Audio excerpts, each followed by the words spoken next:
The Integration of African Americans in the Southeastern Conference by Matthew Lovelace and Aidan Kunzman. These are present-day highlights by top-tier African American players in the Southeastern Conference. Players such as Kelvin Taylor, Tennessee quarterback Joshua Dobbs, and former Heisman frontrunner Leonard Fournette.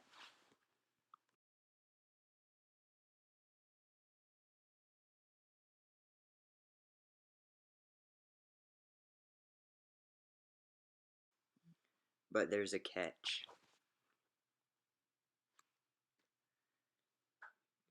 Without very brave people, this never would have happened.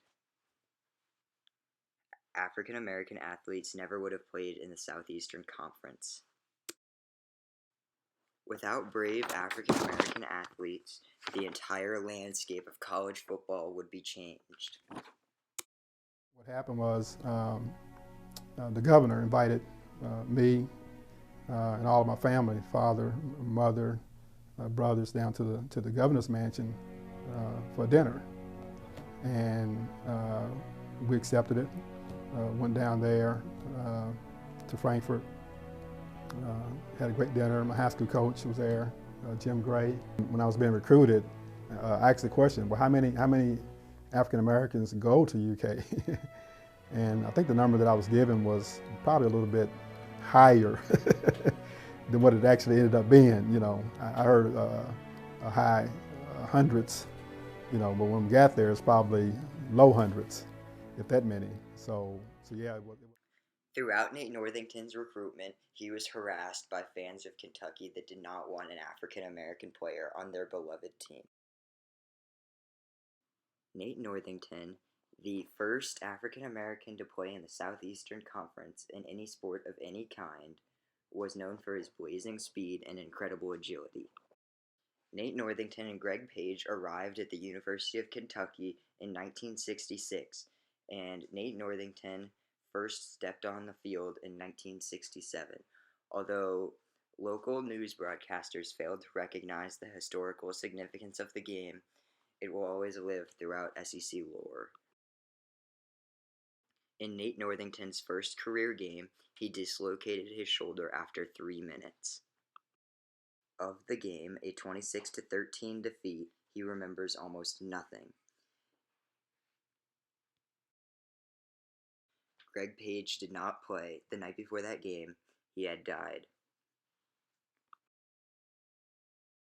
Greg Page sustained a severed spinal cord during a half-speed defensive drill. He had been paralyzed for 38 days. Greg Page arrived at the University of Kentucky as an all-state 6'2", 220-pound defensive end.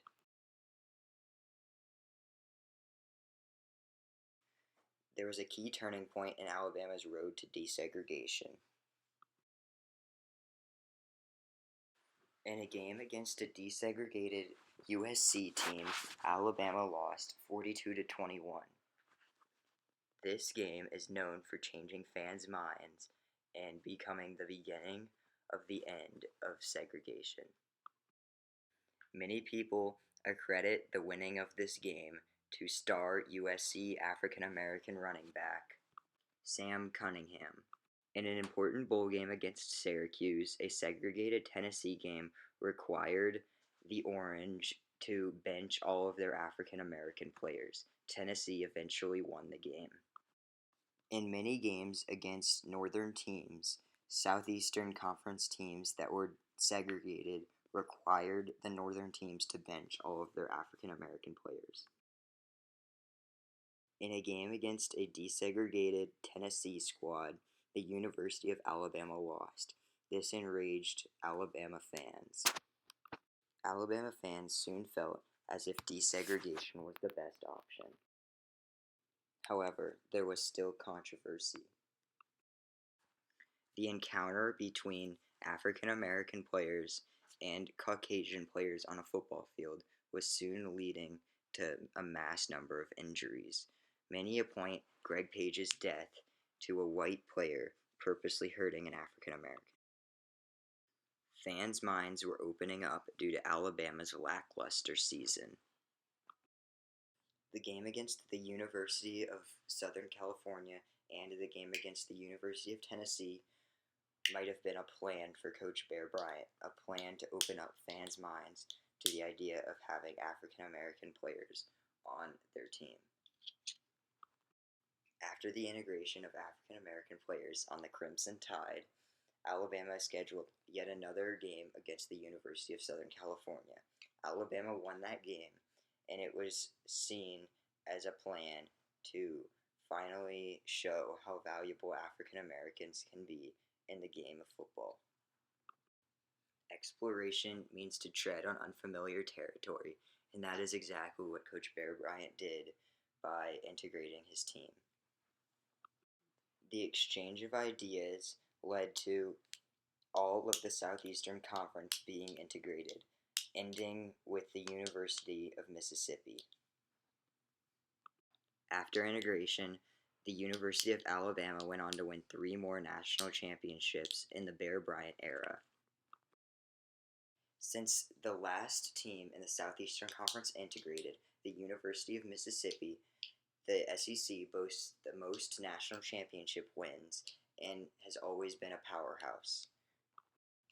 This past year, the Heisman Trophy, an award given to the best player in college football over the course of one season, was awarded to the University of Alabama's Derrick Henry. This prestigious award was given to him due to the fact that he broke the SEC's all-time rushing record set by Herschel Walker. He is the perfect example of a fantastic African American football player in today's Southeastern Conference.